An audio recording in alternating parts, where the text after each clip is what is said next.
नमस्कार दोस्तों। आज से हम उत्तराखंड सीरीज स्टार्ट करेंगे और उत्तराखंड में हम सबसे पहले उत्तराखंड में प्रमुख आंदोलनों के बारे में पढ़ेंगे। और उत्तराखंड में प्रमुख आंदोलनों को हम 3 भागों में कवर करेंगे। पहले भाग में उत्तराखंड में हम वन आंदोलन को पढ़ेंगे, यानी कि उत्तराखंड में वन से रिलेटेड जितने आंदोलन हुए थे हम उनके बारे में पढ़ेंगे डिटेल में।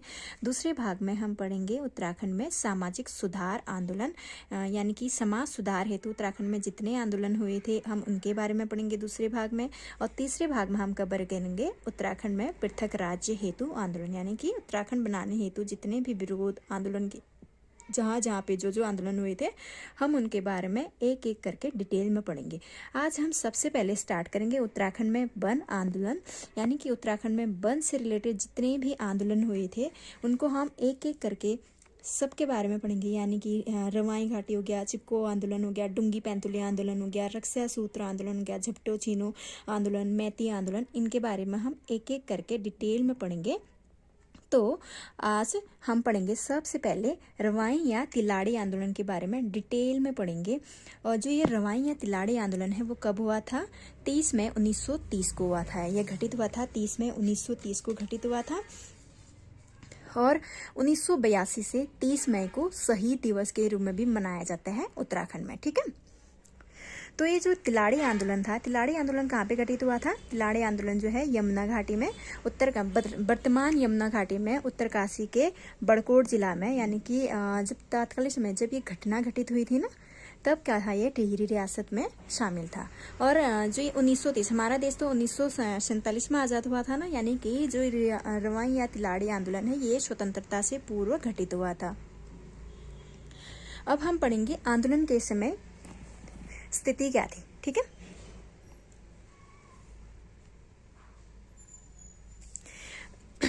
जैसा कि हमें पता है, हमने भी थोड़ी देर पहले बताया था कि जो रवाई या तिलाड़ी आंदोलन है वो टिहरी रियासत में हुआ था। तो टिहरी रियासत में हुआ था, वहाँ का कोई ना कोई राजा होगा। तो वहाँ पे जब ये तिलाड़ी आंदोलन हुआ था, राजा जो थे वो नरेंद्र शाह थे। और जो नरेंद्र शाह है ये क्या थे? कीर्ति शाह के पुत्र थे। और जो नरेंद्र शाह है ना, ये विदेश दौरों के लिए ही उत्तराखंड के इतिहास में जाने जाते हैं, स्पेशली टिहरी रियासत के इतिहास में विदेश दौरों के लिए ही जाने जाते हैं। इन्होंने अपने शासनकाल में अत्यधिक विदेश दौरे किए थे। और जो आंदोलन हुआ था ना, उस समय वहाँ का दीवान कौन था? टिहरी रियासत का दीवान था चक्रधर जुयाल। चक्रधर जुयाल को तिलाड़ी कांड में अंधाधुंध गोलीबारी करने के लिए किसकी संज्ञा दी गई है? उत्तराखंड का जनरल डायर का। और जो डीएफओ थे ना उस टाइम पे रवाई आंदोलन के समय टिहरी रियासत के जो डीएफओ थे वो थे पदम दत्त रतूड़ी। और जो डिस्ट्रिक्ट कलेक्टर थे वो कौन थे? सुरेंद्र दत्त नौटियाल। सुरेंद्र दत्त नौटियाल के थे डिस्ट्रिक्ट कलेक्टर थे। और टिहरी रियासत के सेनापति क्या थे? नथु सिंह आ जाता है। और जो टिहरी या रवाई आंदोलन है ना, इसको उत्तराखंड का जलियांवाला बाग हत्याकांड भी कहा जाता है। और क्या बोलते हैं, ये टिहरी या फिर तिलाड़ी आंदोलन है ना, इसमें खलनायक की भूमिका किन्होंने निभाई थी? खलनायक की भूमिका निभाई थी हमारी थोकदार रणजोर सिंह और लाखी राम ने खलनायक की भूमिका निभाई थी। इन दोनों ने लोगों के, पहले तो ये बगावत की, लोगों के साथ मिले हुए थे, बाद में इन्होंने अपने हाथ किसके साथ? टिहरी रियासत के साथ मिला लिया। और जो लोगों की आंदोलन से रिलेटेड जितनी इन्फॉर्मेशन या फिर इम्पोर्टेंट कागजात थे वो सारे के सारे उसको दे दिए थे। किसको दिए थे? जो दीवान था चक्रधर जुयाल को इन्होंने दिए थे। और तो इन्होंने खलनायक का एक इम्पॉर्टेंट रोल प्ले किया था। ठीक है, तो हमने जो रवाई या तिलाड़ी आंदोलन है उसके बारे में पढ़ लिया कि भाई जो रवाई या तिलाड़ी आंदोलन है 30 मई को हुआ था। 30 मई 1930 को घटित हुआ था और तिलाड़ी के आंदोलन में हुआ था और ये स्वतंत्रता पूर्व घटित हुआ था। हम इसके बारे में पढ़ लिया। तो अब हम पढ़ेंगे आंदोलन के कारण, यानी कि तिलाड़ी या रवाई आंदोलन के घटित होने के क्या कारण थे, क्यों इस घटना के लिए लोग मजबूर हुए थे, क्यों इस प्रकार की क्रूरता की गई थी हमने टिहरी रियासत के द्वारा। हम सबसे पहले इसके बारे में पढ़ेंगे। ठीक है, तो सबसे पहले इसका जो कारण आता है ना, ये आ जाता है हमारा 1927-28 की घटना है, जो जब डीएफओ के पद पर ना किसको किया गया था तैनात? पदम दत्त रतूड़ी को डीएफओ के पद पर तैनात किया गया था। उन्होंने क्या किया? अपने क्षेत्र के, अपने फायदे के लिए, क्योंकि नरेंद्र शाह तो विदेश दौरों पे रहते थे, तो इन्होंने क्या किया? अपने फायदे के लिए वन क्षेत्र में क्या किया? तरह तरह के वन क्षेत्र में नए वन कानून लेके आने लगे, पास करने लगे। अर्थात यह घोषणा कर दी, इन्होंने यह घोषणा कर दी ना 1927-28 में कि जो रवाई घाटी है ना, रवाई घाटी के किसानों की जो पशुसारक भूमि है और जो उनकी वन भूमि या उनके खेत या उनके जो रास्ते हैं ना, उनको एक कानून के तहत कभी भी टिहरी रियासत के वन क्षेत्र में शामिल कर देंगे। उन्होंने कहा कि ये कभी भी जो रवाई घाटी के जो वन क्षेत्र है उनको कानून के तहत जो रियासत है टिहरी रियासत उसके वन क्षेत्र में शामिल कर देंगे। तो जब ये डीएफओ ने ये घोषणा करी तो रवाई घाटी में क्या हो गया, हलचल पैदा हो गई। भाई ऐसा कैसे हो सकता है, अगर हमारे जो वन क्षेत्र हैं अगर वो टिहरी रियासत के वन क्षेत्र में शामिल कर देंगे तो हम अपने पशु को कहाँ चराएंगे, उनके लिए चारा कहाँ से लेके आएंगे, ऐसे उनके मन में ख्याल आने लगे। तो हलचल होगी वहाँ पे सब लोगों में। फिर दूसरी घटना आ जाती है। एक पहला घटना तो तात्कालिक कारण यही था कि 1927-28 में वन क्षेत्र हेतु नए कानून पास कर दिए थे डीएफओ ने। दूसरी घटना आ जाती है, ये इस घटना के लिए, इस आंदोलन के लिए, तिलारी आंदोलन के लिए, वो था नवंबर 1929। नवंबर 1929 में क्या किया, जो ये दीवान था चक्रधर जुयाल और डीएफओ कौन थे, पदम दत्त रतूड़ी ने क्या किया, 12 नए करों को स्थापित कर दिया। यानी कि पहले से जो कर लगे थे वो तो थे ही थे, और साथ में इन्होंने 12 नए कर भी लगा दिए थे। कहाँ पे, रवाई, जौनपुर और बिस्ट में। रवाई, जौनपुर और बिस्ट में इन्होंने इस तरह से इन 12 नए करों को लगाए थे कि रवाई के 16 पट्टियों में और जौनपुर के 9 पट्टियों में और बिस्ट के पूरे क्षेत्र में इन्होंने इन 12 करों को स्थापित कर दिया था। और ये कर क्या थे, कर थे रास्तों पे, क्षेत्रों पे, खेतों पे, या फिर यहाँ तक कि नृत्य और जो मदिरा होता है ना उन पे भी। और जो हमारी संस्कृति, उत्तराखंड की संस्कृति है, जौनपुर की स्पेशली मौन मेला, उस पर भी इन्होंने कर लगा दिया था। ये 12 कर इनमें से इन्होंने वो कर उस पर भी लगा दिया था। और लोगों के मिलने जुलने पे भी इन्होंने प्रतिबंधित कर दिया था और टैक्स लगा दिया था। अगर तुम्हें किसी से मिलना है तो तुम्हें टैक्स देना पड़ेगा। जब चक्रधर जुयाल और डीएफओ जो है पदम दत्त रतूड़ी ने इन 12 करों को लगाया ना, तो क्या हुआ, इन्हीं कारणों से क्या हुआ, आजाद पंचायत का गठन होने स्टार्ट हो गया। आजाद पंचायत की शुरुआत हुई। जगह जगह पे लोग एकत्रित होकर टिहरी रियासत की क्या करने लगे, इन नियमों की, क्रूर नियमों के खिलाफ आपसी विचार करने लगे। और जब आजाद पंचायत का गठन होने लगे ना, इसी का फायदा उठाकर ये चक्रधर जुयाल ने इसी का फायदा उठाना चाहते थे चक्रधर जुयाल। ठीक है,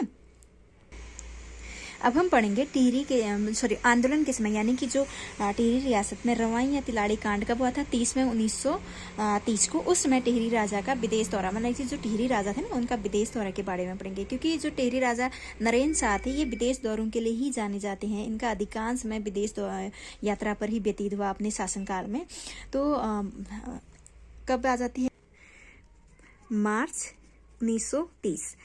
मार्च 1930 में क्या होता है कि जो ये टिहरी राजा थे नरेंद्र शाह, इनका यूरोप दौरे के लिए जाते हैं। और यूरोप दौरे के लिए इस टाइम अपने गले के इलाज करवाने हेतु जाते हैं। इन्होंने क्या किया, मार्च में टिहरी का जो जिम्मेदारी होती है वो क्या किया, इन्होंने चक्रधर जुयाल, जो टिहरी रियासत की जो जिम्मेदारी थी ना, चक्रधर जुयाल को, प्लस एक और थे इनके साथ, वो थे हरिकृष्ण रतूड़ी। हरिकृष्ण रतूड़ी जो है ये कीर्ति शाह के कीर्ति शाह के दौरान से ही टिहरी रियासत में सेवारत थे। तो इनको टिहरी रियासत में अत्यधिक सम्मानित माना जाता था। इस वजह से भी जो ये चक्रधर जुयाल था ना, इनसे क्या करता था, ईर्ष्या करता था।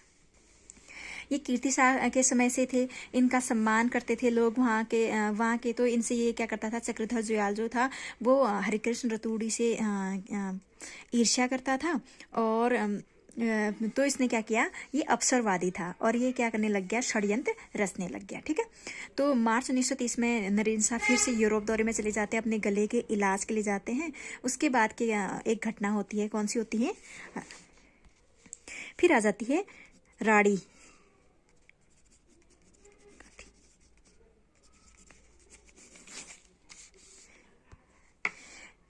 राड़ी घाटी कांड। यानी कि राड़ी घाटी कांड घटित होता है जब नरेंद्र शाह मार्च 1930 में हरिकृष्ण रतूड़ी और चक्रधर जुयाल को टिहरी रियासत की जिम्मेदारी सौंप के यूरोप दौरे पर चले जाते हैं। उसके बाद घटित होता है राड़ी घाटी कांड। ये कब होता है, 20 मई 1930 को। 20 मई 1930 को ये घटित होता है।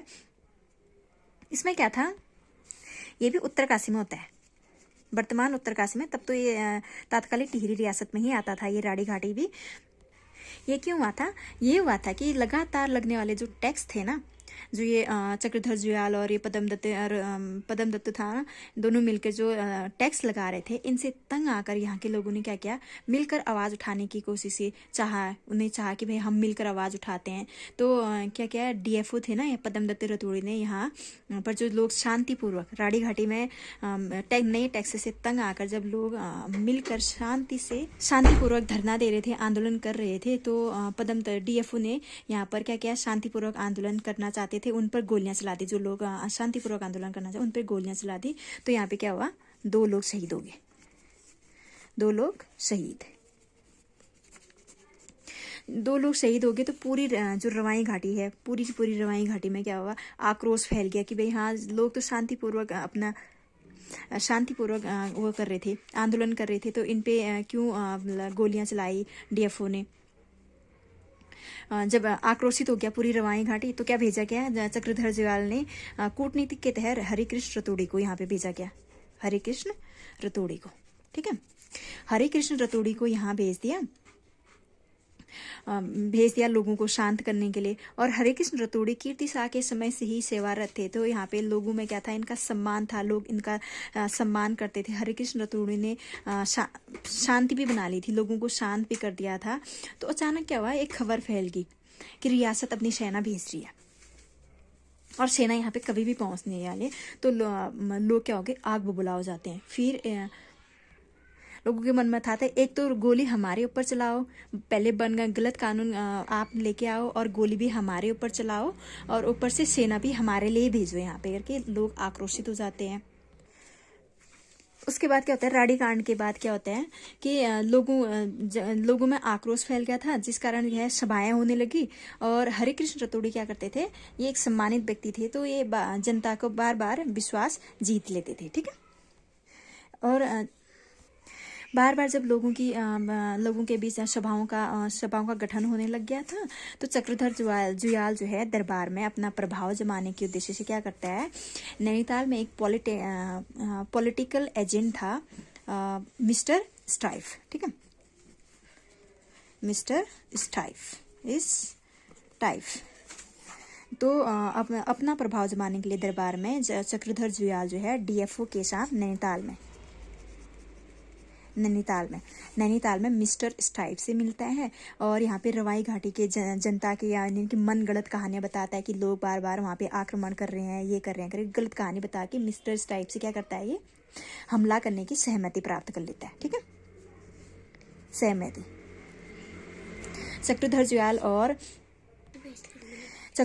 और डीएफओ ने मिस्टर स्टाइफ को अपनी मनगढ़ंत कहानियां सुनाकर रवाई घाटी से रिलेटेड क्या बोलते हैं, हमले की सहमति प्राप्त कर ली। ठीक है, जब इन्होंने हमले की सहमति प्राप्त कर ली, उसके बाद क्या होता है, तिलाड़ी कांड होता है। यानी कि चक्रधर जुयाल और जो पदम दत्त रतूड़ी थे ना, नैनीताल से हमले की इजाजत लेकर नरेंद्र नगर पहुंचते हैं।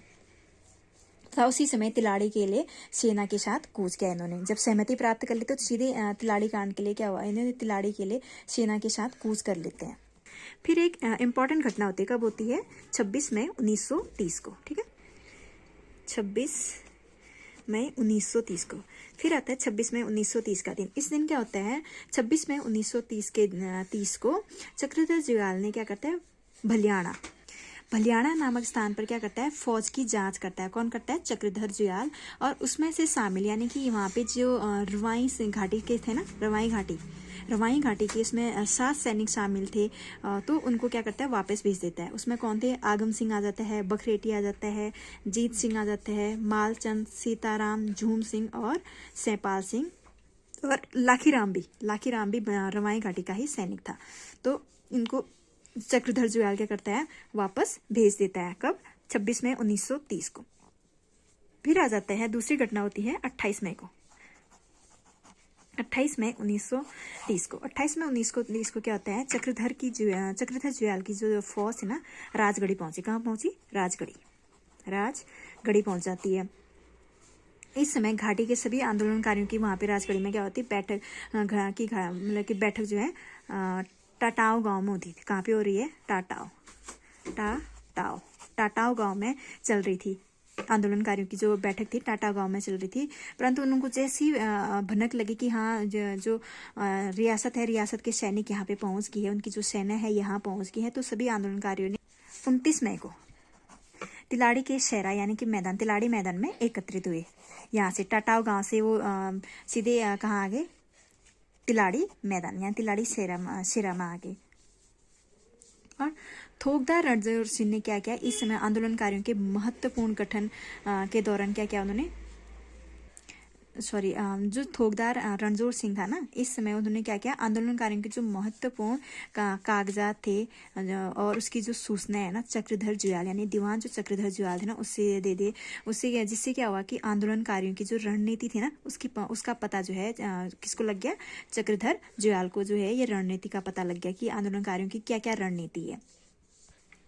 और जो ये थोकदार रणजोर सिंह है ना, थोकदार रणजोर सिंह ने चक्रधर जुयाल को बताया कि आंदोलनकारियों के पास क्या है, खुकरी है, तलवार है और डांगरे भी हैं। उन्होंने ये कहा कि इनके साथ, और जो ये भूतपूर्व दीवान थे सदानंद थे, और जो एक पत्रकार हैं पत्रकार विश्वम्बर दत्त चंदोला हैं, वो भी आंदोलनकारियों के साथ शामिल हो गए हैं। इसकी सूचना किसने दी थी, ये थोकदार रणजोर सिंह ने। इसीलिए तो इन्होंने यहाँ पे एक खलनायक यानी कि विलन का रोल प्ले किया था रणजोर सिंह ने। जुयाल ने क्या किया, कूटनीति चाल चली अपनी, और आंदोलनकारियों को से ढांढक समाप्त करने के लिए, यानी कि आंदोलनकारियों से क्या किया, आंदोलन समाप्त करने के लिए यह अपील की कि इस समय जो राजा है ना नरेंद्र शाह, वो हैं विदेश यात्रा पे गए हैं, तो क्या बोलते हैं, इस दौरे को यहाँ मतलब कि जो ये आंदोलन चल रहा है उसको समाप्त कर दो। और क्या बोलते हैं, बट जो आंदोलनकारी थे ना, उन्होंने क्या कहा कि बातचीत करने के लिए उन्होंने मना किया। उन्होंने कहा कि जब तक ये बंद जो नियम है ना उनको समाप्त नहीं करोगे, उनको वापस नहीं लोगे, तब तक हम क्या करेंगे, क्या बोलते हैं, ये आंदोलन समाप्त नहीं करेंगे।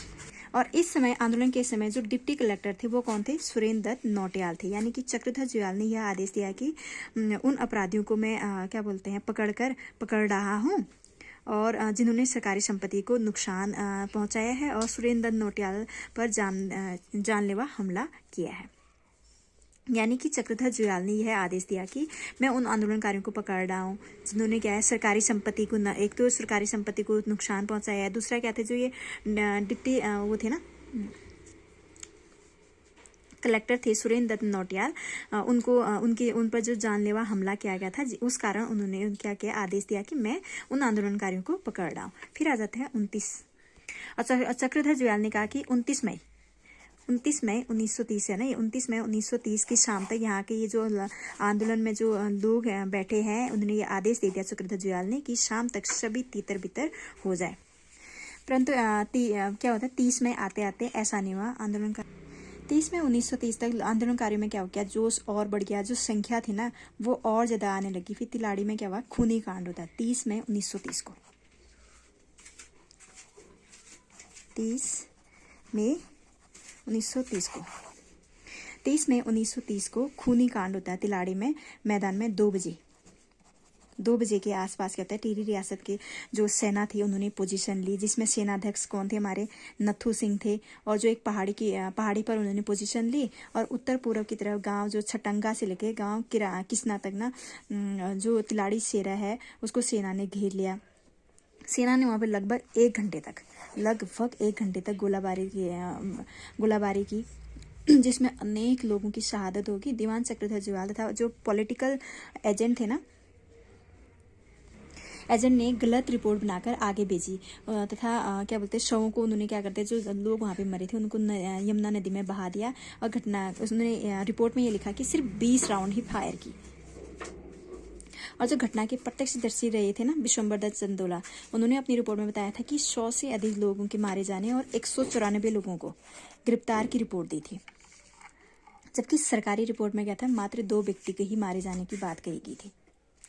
सरकारी रिपोर्ट में चक्रधर जुयाल और जो पॉलिटिकल एजेंट है उन्होंने क्या कहा, सिर्फ 2 लोग मारे गए बोला, जबकि सैकड़ों लोग मारे गए थे और 194 लोगों को गिरफ्तार किया गया था।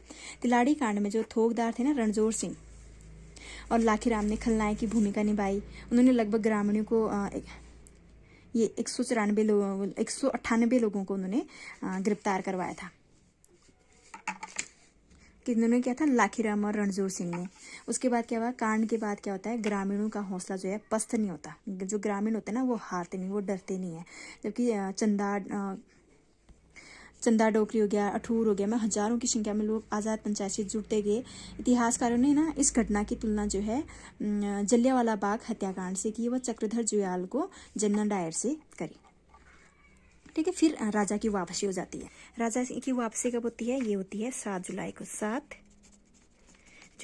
जुलाई 1930 को, 7 जुलाई 1930 को जो राजा थे नरेंद्र शाह थे वो वापस आते हैं। और 9 जुलाई को ही क्या करते हैं, 9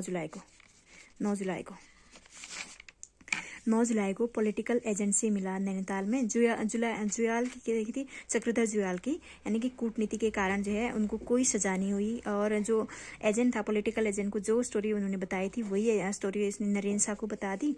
तो इस कारण उन्होंने क्या हुआ, चक्रधर जुयाल को कोई सजा नहीं हुई थी। और 24 से 26 जुलाई तक महाराज थे नरेंद्र शाह जो है वो चक्रधर जुयाल के साथ ही यहाँ पे रवाई घाटी में भ्रमण के लिए आए थे, उन्हीं के साथ आया था। और राजा ने क्या बोलते हैं, डीएफओ पदम दत्त द्वारा, जो पदम दत्त है ना, जो पदम दत्त थे राजा डीएफओ, उन्होंने नरेंद्र शाह ने क्या किया, उन करों को समाप्त कर दिया। वो जो गिरफ्तार किए गए थे ना आंदोलनकारियों को, उनको उल्टा उन्हीं को सजा देगी। 3 माह 10 दिन तक अनिवार्य रूप से जेल में रहने की सजा दे देगी। तो जुयाल के जो अंग्रेजी थे ना, जो नरेंद्र शाह थे वो जुयाल की अंग्रेजी से प्रभावित था, तभी उसको कोई सजा नहीं दी। और जुयाल के कहने पे जो गढ़वाली संपादक यानी कि जो विश्वम्बर दत्त चंदोला थे, और जो इंडियन स्टेट रिफॉर्म्स के जो संपादक थे, कौन थे वो, अनंत नारायण परमाम पर जो है मानहानि का मुकदमा चलाया। किस पे, विश्वम्बर दत्त, गढ़वाली संपादक यानी गढ़वाली समाचार के जो संपादक थे विश्वम्बर दत्त चंदोला, और इंडियन स्टेट रिफॉर्मर्स के जो संपादक थे अनंत नारायण पर मानहानि का मुकदमा चलाया। जिससे क्या हुआ, चंदोला व नारायण को 1 वर्ष की सजा हुई। पर अधिवक्ता तारादत्त गैरोला और जन दबाव के कारण, जो लोगों का दबाव था ना, उसके कारण 1 जुलाई 1939 को चक्रधर जुयाल को उसके पद से हटा दिया गया, और साथ में उसे कालसी से ऊपर आने के लिए प्रतिबंधित कर दिया गया। ठीक है, तो यहाँ पे हमारा जो है रवाई या तिलाड़ी आंदोलन खत्म हो जाता है, कंप्लीट होता है। अब हम नेक्स्ट आंदोलन करेंगे दूसरे दिन। ठीक है, थैंक यू, बाय बाय।